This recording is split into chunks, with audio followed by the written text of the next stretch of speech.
तो gene mutation की दूसरा वैरायटी है, दूसरा टाइप है, उसको हम फ्रेम शिफ्ट म्यूटेशन कहते हैं। और फ्रेम शिफ्ट में आपको नाम से समझ में आ रहा है कि इस म्यूटेशन में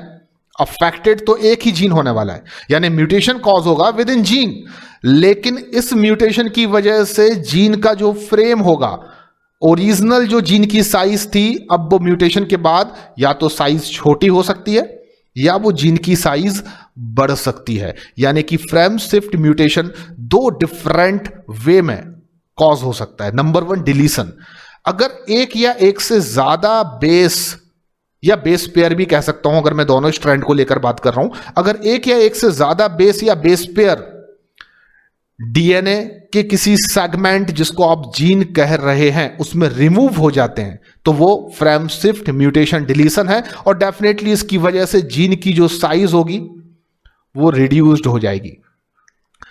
क्योंकि वहां पर आप देखेंगे कि जीन के अंदर जो एक या एक से ज्यादा बेस होंगे वो डिलीट हो जाएंगे, जिससे जीन की जो साइज होगी वो रिड्यूस हो जाएगी, क्योंकि जीन में number of base pair originally जितने भी थे अब वो पहले से क्या हो जाएंगे, थोड़े से कम।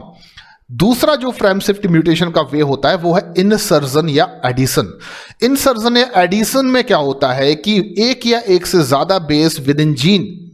ऐड हो जाते हैं और इस वजह से जो जीन की फ्रेम होगी, साइज होगी, वो इंक्रीज हो जाती है, क्योंकि नंबर ऑफ बेस पेयर जितने भी जीन में ओरिजिनल सीक्वेंस में थे अब वो पहले से थोड़े ज्यादा बढ़ जाएंगे। चलिए मैं इसको ऐसे भी समझा सकता हूं कि आप कंसीडर करिए कि ये डीएनए का इतना सा सेगमेंट एक जीन है जिसमें केवल 4 सीक्वेंस में ले रहा हूं, जीए यानी कि कोडिंग स्ट्रैंड पर 5 to 3 प्राइम स्ट्रैंड पर जो सीक्वेंस है जीन में वो मैं केवल कितना ले रहा हूं,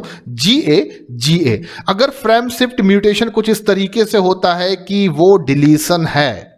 तो आप देखेंगे यहां पर 1 या मोर देन 1 बेस क्या हो सकते हैं या बेस पेयर क्या हो सकते हैं, डिलीट। तो यहां पर जीए में से एक जीए जो है वो डिलीट हो जाता है, अल्टीमेटली जीन की साइज यहां पर क्या हो गई, रिड्यूस हो गई। और इस वजह से जो ऑल्टरेशन डीएनए सीक्वेंस में आए उन म्यूटेशन को आप फ्रेम शिफ्ट म्यूटेशन कहेंगे, और उसकी फर्दर वैरायटी भी अगर आपसे पूछी जाए तो आप क्या कहेंगे, डिलीशन। अब आप देखिए ओरिजिनल सीक्वेंस था जीए, पर अब मैं जो प्रोसेस फॉलो कर रहा हूं फ्रेम शिफ्ट म्यूटेशन की वो अगर इंसर्जन है तो आप देखेंगे यहां पर एक जीए जो बेस पेयर है वो ऐड हो जाता है, इंसर्ट हो जाता है, यानी कि जीए की जगह आप सीक्वेंस हो जाता है जीए। यहां पर 2 बेस या दोनों स्ट्रैंड पर बात करूं 2 बेस पेयर ऐड हो गए, इंसर्ट हो गए, और इससे जीन की जो साइज है वो पहले यानी ओरिजिनल साइज के कंपैरिजन में इंक्रीज हो गई है। तो फ्रेम शिफ्ट म्यूटेशन में जीन का फ्रेम अफेक्टेड होता है, क्योंकि एक या एक से ज्यादा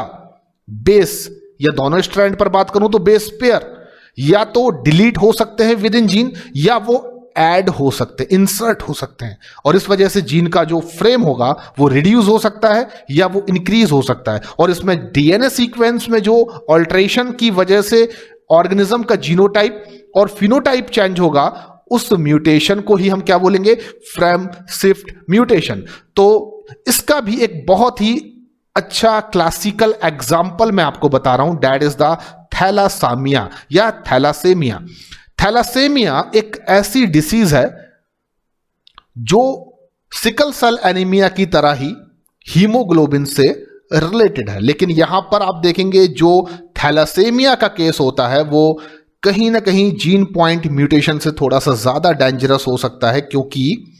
सिकल सेल एनीमिया में केवल एक बेस पेयर के सब्स्टिट्यूशन की वजह से डिसीज कॉज हो रही है, लेकिन फ्रेम शिफ्ट म्यूटेशन की वजह से कॉज होने वाले थैलेसेमिया में अल्फा या बीटा जो पॉलीपेप्टाइड चेन को एनकोड करने वाला जीन होता है उसमें कुछ नंबर ऑफ बेस पेयर जो हैं वो अपने आप को डिलीट कर देते हैं, और इस वजह से अबनॉर्मल अल्फा या बीटा चेन का फॉर्मेशन होता है और इंडिविजुअल में फंक्शनल हीमोग्लोबिन या आरबीसीज का फॉर्मेशन नहीं हो पाता। इस डिसीज के बारे में भी मैं आपको काफी डिटेल में बताऊंगा, क्योंकि थैलासेमिया को हम 3 डिफरेंट वे में स्टडी करेंगे, अल्फा थैलेसेमिया, बीटा थैलेसेमिया और डेल्टा थैलेसेमिया। तो फिलहाल इतना याद रखिए कि sickle cell anaemia is the classical example of gene point mutation and thalassemia is the classical example of frame shift mutation. I hope आपने इस लेक्चर को काफी अच्छे से समझा होगा। अगले लेक्चर में मैं आपसे म्यूटेशन पर फिर से बात करूंगा और आपको समझाऊंगा क्रोमोसोमल एबीरेशन के बारे में। Thank you very much. धन्यवाद।